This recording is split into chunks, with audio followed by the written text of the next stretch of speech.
আর মাত্র 7 দিন পর আমাদের গেমের ভেতরে আসতে চলেছে নেক্সট গোল্ড রয়্যাল। সঠিক বলেছেন। কিন্তু এখন অবধি তোমরা কেউ জানতে পারোনি আমাদের নেক্সট গোল্ড রয়্যালে কোন বান্ডিলটা আসতে চলেছে। তো তাই গাইস আজকে ভিডিওতে তোমাদেরকে নেক্সট গোল্ড রয়্যালের কনফার্ম আপডেটটা দেব।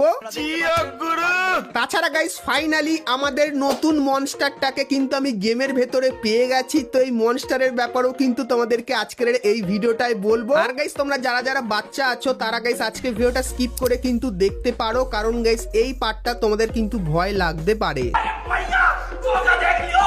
তাছাড়া গাইস গাইনা কিন্তু একটা নতুন স্কার্ফের ইভেন্ট কিন্তু কনফার্ম করেছে, তো সেই ইভেন্টের ব্যাপারে বলবো। এবং গাইস ফ্রি ফায়ারের নেক্সট টপ আপ ইভেন্ট এবং গাইস নেক্সট মোকোস্টোর ইভেন্টেরও কনফার্ম আপডেট তোমাদেরকে আজকের এই ভিডিওটাই দেবো। আর গাইস তোমরা যারা যারা নারুটোর ফ্যান আছো তো নারুটোর অনেক কটা আইটেমের ইন গেম রিভিউ কিন্তু দেবো, যেগুলো গাইস এর আগে কিন্তু তোমরা কখনোই দেখোনি। তো বুঝতেই পারছো আজকে ভিডিওটা কোন লেভেলেরই হতে চলেছে। তো ভুল করে আজকে ভিডিওটা স্কিপ না করে